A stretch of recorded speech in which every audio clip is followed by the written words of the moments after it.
Welcome to hour number 2 of what we will call a Football Friday, live right here on the early line on Sports Grid. He is Donnie Rightside.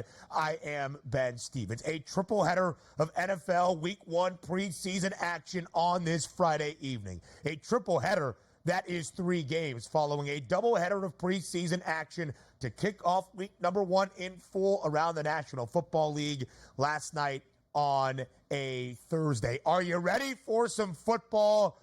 Some Friday night football, DRS.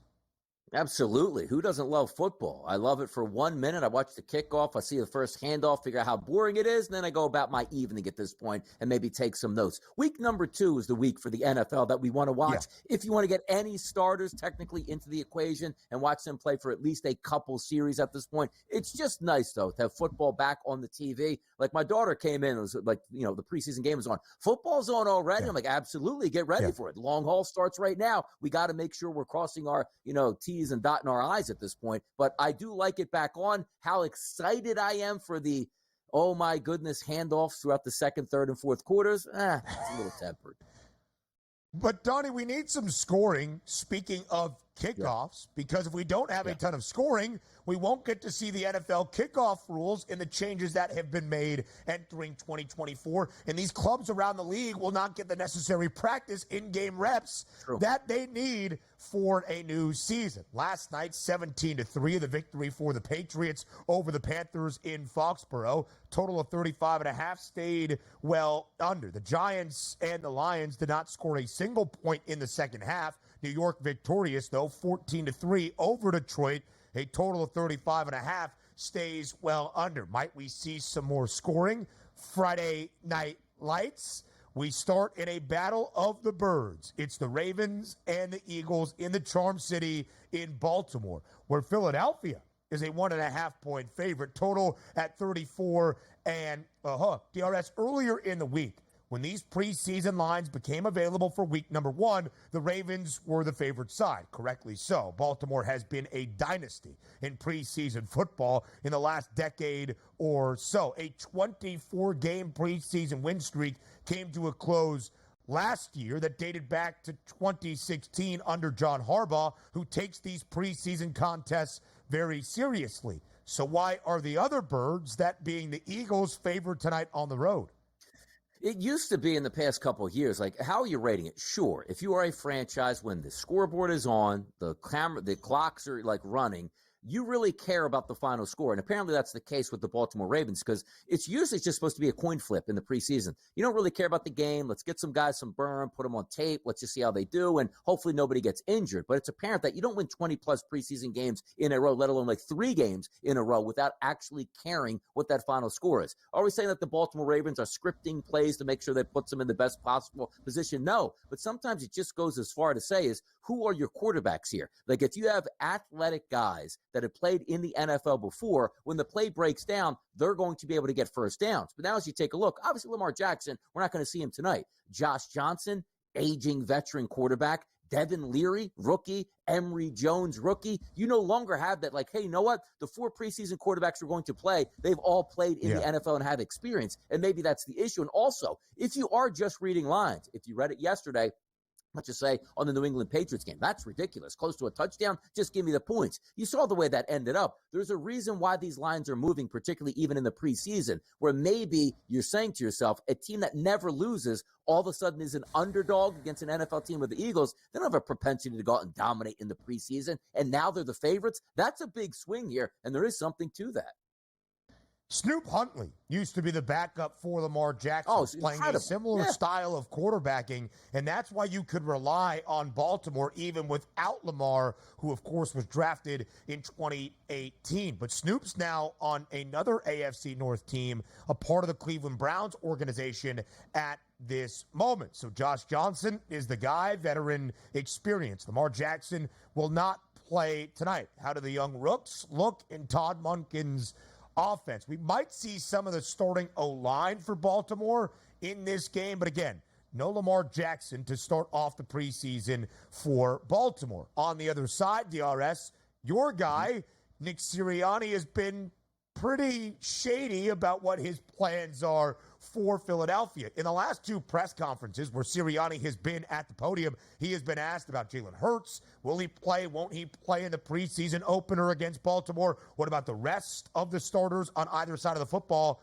He has really declined to give a true answer. Do you think we see Jalen Hurts in some of those Eagles starters tonight in Baltimore? No, I don't think we see Jalen Hurts, but you still do have some capable backups for the Eagles. And by the way, if you are watching the way the Eagles are playing the preseason out, like Nick Sirianni is one of the worst press conferences you can have, because you ask him a question who's going to play on offense, and by a minute or two in, he's talking about he remembers being, back in high school when his freshman coach was telling him something. It's just a winding, meandering thing. You never get anything out. Vic Fangio on the opposite side comes out and tells you who stinks on that day of practice, who might not be getting play, and also who doesn't deserve to play and who should be playing. So it's sort of refreshing to the head coach not say anything, the defensive coordinator basically throw you under the bus if you have a couple bad practice reps the day before. But again, having said that, you're just reading lines in this game. If it is going to be Kenny Pickett, dude's been in the NFL. He's got starts under his belt. Yep. Even Tanner McKee, who doesn't have a long reference, but actually has some pretty decent tape in the preseason from last year. And if you are just extending it down, Will Grier, he's been around the block in the NFL, who's been at it quite a bit here as a veteran presence. The better lineup at quarterback is actually on the side of the Eagles. So even if you're looking as a novice, better go like, wait a second. This one team never loses in the preseason where no matter what Harbaugh is telling you pre or post game, look, guys, I know we've won a lot of games, but we're not caring really about this. Yes, you are. You don't win that by happenstance. In the preseason, you can control basically who's playing and not playing and have those guys, look, I'm ready to play. I'm not ready to play. They've won too many games for them not to care. So I love the fact that they went, and you surprised me yesterday, not really looking at the line going I think this line is wrong on our graphic here. No. Yeah. The Eagles are actually favored in that game tomorrow, which is wild to see. I'll run with that way because I do think the Eagles have the better quarterback combinations in the preseason right now than the Baltimore Ravens. In whether it was prolific performance out of the quarterback room or not, the two better teams that had the better quarterbacks on paper with more NFL game rep experience did prevail last night. That was the New York Giants with Drew Lock and, of course, Tommy DeVito, and the Patriots, who played all four of their quarterbacks, including Jacoby Brissett and Drake May, and Bailey Zappi, who has a ton of reps. Yep. I would say Kenny Pickett and Tanner McKee have a lot more game experience right now. Yes, Josh Johnson has been around the block a time or two, but I would look to Philly's side. You look up and down the depth chart for Philadelphia. Yeah. We're also probably going to see some of the youngsters tonight. Might we see Quinyon Mitchell, first-round pick out of Toledo, at the cornerback spot? Might we see Donnie's guy, Will Shipley, wait until he takes the helmet off on a Friday night? Come on now, bro. We're not going to see Cooper DeJean, unfortunately, dealing with some injuries so far during training camp. And Donnie, not only does preseason give us a first glimpse at a team entering a new NFL year, and although it's not the same guys that we're going to see throughout the regular season, it gives us a time to forecast what the future holds. Both Philadelphia and Baltimore, the favorites to win their divisions. Both have the second best prices to win a conference championship. As you compare these two sides, who do you think ends up having a better season? I mean, it's hard to say because here's what the penalty is going to be. You're not playing these games in a vacuum. And I mean by same schedule for each one of these teams, how are they going to prevail? The reason I'm bringing this up is you look at the NFC East. The Dallas Cowboys, we expect to be around 10 wins. We don't expect that for Washington. We don't certainly expect that for the New York Giants. Conversely, you flip it over to the AFC North. Each and every one of these teams legitimately can win that division and or get 10 wins, which means on a day-to-day basis or week-to-week basis, I should say, when you're playing those teams, you don't get a layup here on your schedule. Oh, look, we got this easy team at home this weekend. So I do give it up to the Eagles a little bit more, not because the team is better so much, but they might have an easier path than the Baltimore Ravens from their own division then. Yeah, the AFC North is going to be a gauntlet. We will continue that conversation when we start hour 3. But plenty more to come around this Friday triple header in the NFL. Next. A triple header of NFL action on this Friday, week number 1 of the preseason. We started in Baltimore between the Ravens and the Eagles. Now we take the trip to the Steel City. That will be the Pittsburgh Steelers hosting the Houston Texans. This line stands out to me, DRS. 2.5-point spread in favor of the Texans, over under 37.5. Of course, for Houston, this will be their second preseason game of sorts. They played last week in Canton on a Thursday, 8 days ago in the Hall of Fame game. They lost to the Bears 21-17 in a rain and lightning shortened game that was postponed and then called. But what we do know, Justin Fields will get the start for Pittsburgh on the other side. Do we have any clarification as of yet if C.J. Stroud will make his preseason debut to start off his sophomore season in the National Football League? I don't know if we do or not, to be honest. But at the same time, if we are looking, like, what is he going to get? Like maybe one series, hand it off, get in and out. So we're not expecting him to play probably like a full quarter. Maybe they're still saying, okay, this is our second game, but we have 4 games. So really our second game technically should be the following week. But the one thing that we do know about that quarterback situation is sometimes you like those betting tendencies, Ben, where the backup quarterback situation might be unsettled. Davis Mills versus Case Keenum. You want to give them an honest game plan. You saw the week before Bobby Slowick and that offense moving the football, already that dress rehearsal out of the way, so things probably looking on the up and up. But it'll be interesting to see how Pittsburgh handles their quarterback situation with Justin Fields, where if we're led to believe he has no chance to be the starter, then why not let him spend at least a full quarter in this game, right?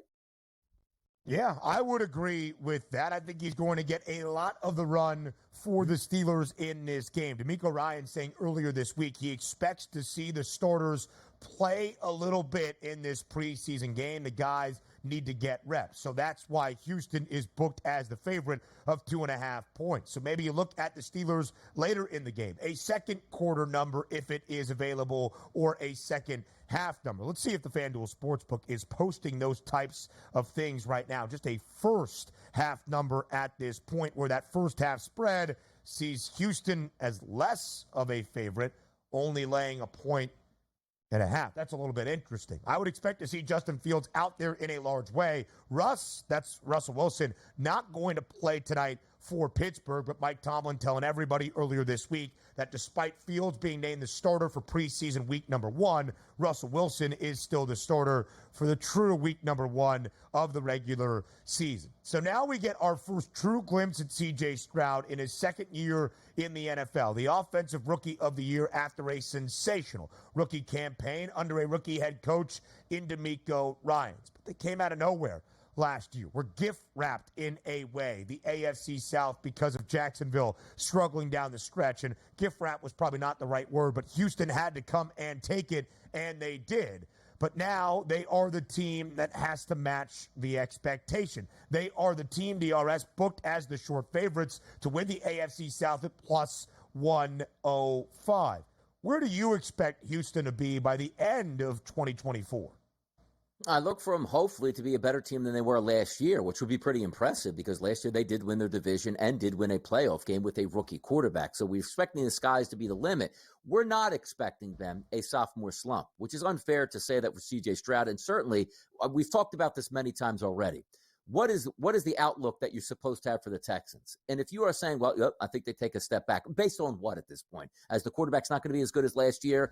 They lost so many players on free agency. No, they actually added to this team. They look even more powerful this year in a division they should be able to handle, which means first game will be at home, should be able to win that playoff game again, and then maybe you go on the road, if not have home field advantage for that second game. So the expectations for me for the Texans are high because I can only go off, Ben, what I saw last year and a front office making the commitment to the team to add even more weapons, an extra pass rusher, an extra wide receiver in Diggs. So I don't know why we're expecting maybe them to take a step back unless you feel the Jacksonville Jaguars are the far superior team and just slipped up last year and they're ready to rebound. I'm not ready to do that. I do think the Texans, from player to player, love the head coach, are the most talented team overall in that division, and I expect them to win 10 games. I expect them to win that division. I expect them to win another playoff game this season. Anything less certainly would be a step back in that fashion. 8 wins, no division title, no playoffs. I don't see that coming. And unless you're just a contrarian, you probably won't see that coming either. 9.5, the win total for the Texans, as you saw, but the over has the heavy juice at minus 150. Double-digit wins is the expectation in H-Town. And, Donnie, I'm not even sure matching expectation of being a 10-win team or making the playoffs is enough this year for this Texans franchise with how great last year was out of nowhere and how successful the offseason has been deemed to be, bolstering the roster, adding Stephon Diggs, Danielle Hunter on the other side of the football, and adding to that D-line under defensive-minded head coach DeMeco Ryans. I think many around this Texans side expects Houston to contend for an AFC championship. Is it a year too early? We shall see. We know what the standard is in Pittsburgh. Of course, the standard is the standard, but it is not winning less than 8 games. In the 17 years under Mike Tomlin, Pittsburgh has never won less than 8 games in a regular season, has never had a losing record. Does that continue in the 2024 NFL season? I think it does, because the one thing that you know from a Mike Tomlin team is they're going to be competent on a week-to-week basis. Now, you might yell and scream at what the offense is doing, but this team is built that way. Play really good defense, make plays on offense when you need. And quite frankly, we're thinking we got a quarterback upgrade in Russell Wilson. If you just take Russ's numbers last year from Denver, where they sort of, cut his legs out at the end of the season and transfer him over to the Steelers, that means they're going to have a competent offense here. Pickens is a very good wide receiver. You're waiting right now to see if Brandon Ayuk is added to that roster to go with Pickens. That would be incredible. You also have Harris at running back, a decent offensive line, a bone-crushing defense that's led by your 2 outside linebackers in Highsmith and Watt. There's a lot of positives on this team, but we just talked about the Baltimore Ravens. If you told me right now, hey, by the way, Donnie, the Steelers just got relocated to the NFC South, we're talking playoffs. We're talking a deep run here. But the fact that they play in the North here, that is absolutely incredible. On a week-to-week basis, you're going to have to be perfect to win double-digit games in that division here. Yeah, completely agree. Listen, the Steelers have made it to the postseason 2 of the last 3 years with nothing on offense. Matt Canada, bye-bye. Arthur Smith, now the new OC for Pittsburgh. And I think Russell Wilson or Justin Fields, a large upgrade at the quarterback spot, probably in the last 3 to 4 years for this Steelers team. More around the NFL preseason next. Our third and final game to preview around the National Football League with a triple header of Friday night games in preseason week number 1. We go to Miami, South Beach, the site for the Dolphins and the Falcons in their preseason debut here in 2024. A lot of buzzworthy topics from this game, DRS, where the Dolphins are a 2.5-point home favorite, a total of 38 and a hook. Now, we're not going to see either starting quarterback more than likely tonight. Not Kirk Cousins for Atlanta, no Tua Tagovailoa for Miami. But the backup quarterbacks will be a focus, and it's a high total of 38.5 between 2 offenses we expect to probably lead the way in scoring in 2024. Yeah, it does look like a pretty good matchup on paper, right? If you take the starters not playing, you still got some capable backups. We'll see if Michael Penix, how long he gets to spin tonight, but also Taylor Heineke on that roster and Nathan Rourke. You see that name pop up. The reason why you like players like that, been around the league here, but athletic enough to make plays with their legs late. You also take a look at the Miami Dolphins, frontline look. Obviously, Tua Tagovailoa probably not signing up tonight. Mike White, been around the league in the NFL. Same thing with Skylar Thompson. That's what we like. But also, sometimes I talk about this, Ben, even more. When you head into the preseason, what's the number one goal?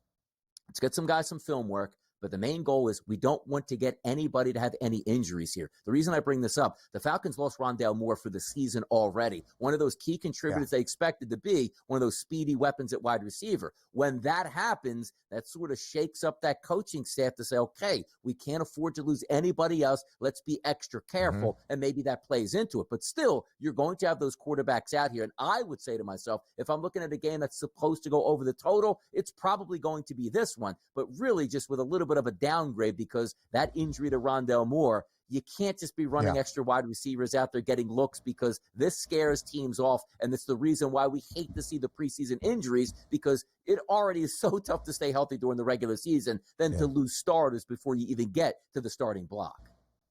An injury on Wednesday afternoon to Rondale Moore in the joint practice between the Dolphins and the Falcons. Practice was called. Moore left the field in an air cast after his first 3 seasons in the NFL in Arizona. Was going to be a key piece to this offense, expected to be explosive in the ATL under Kirk Cousins. A huge blow already for the Atlanta Falcons. But let's talk backup quarterbacks here. Yes, two guys with experience battling it out for that reserve job in Miami. Mike McDaniel calling the backup quarterback competition between Skylar Thompson and Mike White neck and neck right now. So a proving ground of sorts tonight in preseason week number 1. But the main conversation on the other side, the stunning and shocking move in the opening round of the 2024 NFL Draft, 8th overall, the Atlanta Falcons, after signing Kirk Cousins to a 4-year, $180 million deal, drafting Michael Penix Jr. out of Washington, again, 8th overall. So what's his plan to start off his NFL career? Word out of Atlanta, they expect to use him a lot in the preseason. But why necessarily? It's almost like a catch-22 and a lose-lose for the Falcons. If he goes out there and looks brilliant, then it's like, ooh, could this guy actually test Kirk Cousins for the top spot? And why do we pay Captain Kirk a ton of money? Or if he looks bad and this is his only game action, would Falcons fans be saying, what in the heck did we use a top 10 pick on this guy for? I don't love the situation for Michael Penix Jr. there in Atlanta. No, well, it was the wrong draft pick for the Atlanta Falcons to make. Don't care how they spin it, but he's here on that team. We can't take that back. But he needs to get reps. So normally you'd say to yourself, and you're right, Ben, what happens if he gets hurt? What happens if he doesn't play well? Well, here's the issue that you have. This is a kid that, I mean, he has had some devastating injuries in his career, don't get me wrong. But let's just say going back to grade school football, he's playing every single year as possibly the best player on his team, which means he's getting hundreds of reps in practice, hundreds of reps in games. So we're saying to ourselves, he played high-level college football last year. Hey, by the way, buddy, just sit this one out where you get no reps throughout the season, and we're worried about you in the preseason even getting injured. He's got to let it spin out here. And I think it's a great problem to have, because if Penix looks great in the preseason, I think that's a good problem to have. You're not benching Kirk Cousins, but boy, oh boy, Ben, doesn't it make you feel a little bit better about the future when you're ready to hand that torch off if this kid is playing well in practice and in preseason games, and you expect him to step into a game situation if Kirk Cousins maybe gets injured, gets a concussion, hurts the Achilles, hurts the knee. You never know what's going to pop up. I think he needs to spin tonight and play well, but also I think he just needs to play. Sure, for a quarterback that might not even start a game before the Falcons need to decide if they're going to pick up his 5th-year option.